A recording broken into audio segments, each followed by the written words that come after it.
Cari fratelli e sorelle, and welcome to my weekly video blog. There's not a lot to report this week. I am finding that my the anti-inflammatories that I'm on for my plantar fasciaitus are at least helping a little bit. The issue I have with that is that the area around my heel has never looked particularly inflamed.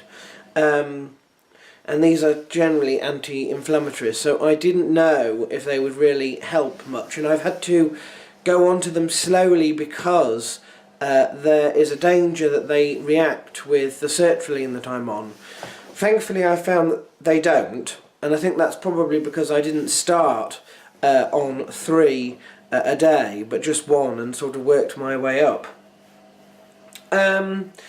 So I'm remaining on those for now, but the next step of that is to incorporate some of the exercises that I would have to do if I was going for physiotherapy. So that will be the next thing that I do. Sorry, a bit tired. And see if that can help actually get rid of it. As I say, we'll wait and see what happens, how that goes, and the next step when we sort of run out of these anti-inflammatories. But that's it so far. I have an awful lot to do. Some of it is stuff that I really should have done a long time ago, and over the course of the last, I don't know, 4 months maybe, I haven't been on the ball with. For example, the front terrace, which I'm now having to dig up the flowers that I want to keep and just put weed killer down to destroy everything, because I've left it that long that it's now a jungle that's going to be impossible to sort otherwise. There's the back garden, the markenfield shrine, which I haven't actually started work on at all. There's all sorts of things that need doing, so I'm hoping now. I feel like I'm in a better place. I'm more positive, I think, and hopefully I'm going to. Hopefully we're going to be able to get a few things done.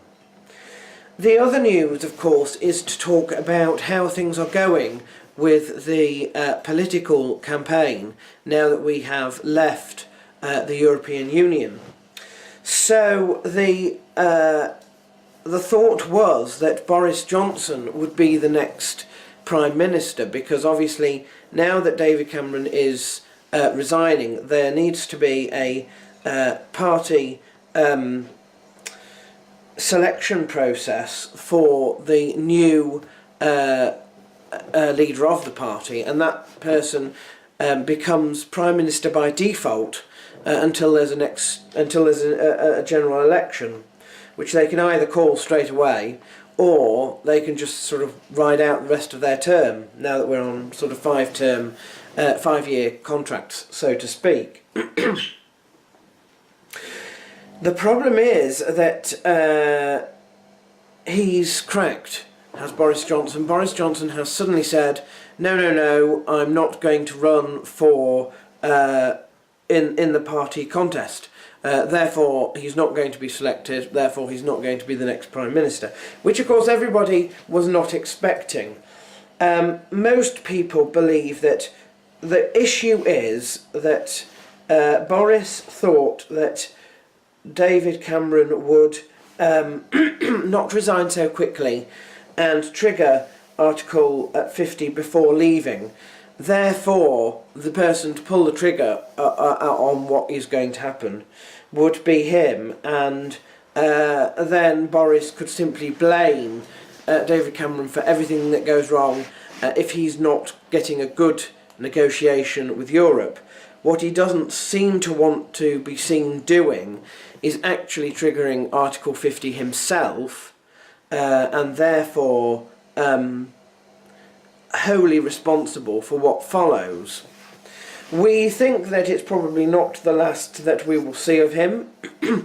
I expect what he's going to do now is disappear for a bit, change his image slightly, and I expect when there is a next general election after that, I expect that he will become a prospect once again. I think what he's going to wait now for is the actual triggering of Article 50 and the negotiation. He doesn't seem to want to be part of that. It's fascinating when you see politicians basically who have campaigned for something, but they are very, very mindful of their popularism, and they do not want to sacrifice what they truly know could be a real issue. So I think he will probably reappear as Prime Minister in a couple of years, maybe, after it's all over, to lead the country in the best way he possibly can, having not been responsible actually for any of it, and therefore he's just doing the best he can if the outcome with the negotiations against Europe is not as good as people want. It's all a bit Machiavellian, isn't it? And you have to be careful, because the world is full of this wherever you are. People who will try and get to where they want, and they have no sense of morality in doing it. What is important is getting there, not how they get there. And it has to be that they remain popular and well loved all the way through it.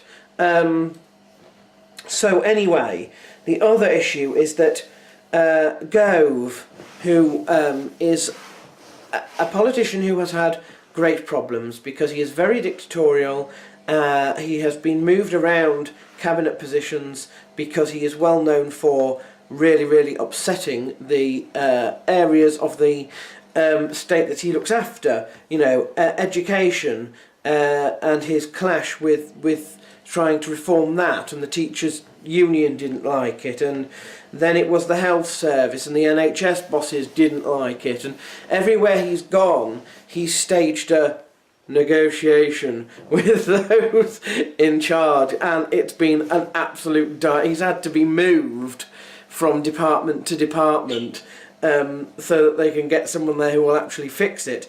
So the last thing that we want is for him to be Prime Minister and take that sort of attitude to Europe, because they are so much better than anybody that he's had these negotiations with before, and he's failed on all of them so far. He did manage to take a lot of supporters from Boris, which is why some people thought that maybe Boris thought it would be embarrassing if he didn't manage to get Prime Ministership, and therefore he has pulled out, because he didn't realise that Gove would be running against him with half his people supporting, sort of deserting him, I suppose. There are several candidates. I think there are 5 in total, 3 of which I don't know much about and I don't think will get very far. Gove is probably a main contender. The other person who is probably our best hope, I suppose, is Theresa May. And, you know, at least she is a little bit more stable and grounded. Certainly not the person that I would have chosen to run the country if I were in charge, but looking at now the fact that we don't have David Cameron, we don't have Boris Johnson, we're faced with the possibility of Gove. Perhaps Theresa May is the best of the what's left. Meanwhile, in Labour, the party leader there, Jeremy Corbyn, is still refusing to go. And of course, until he goes, there's a stalemate, isn't there? Because the issue with him is that he feels like the party outside of Parliament is supportive of him, which it may be, but the party inside Parliament absolutely detests him,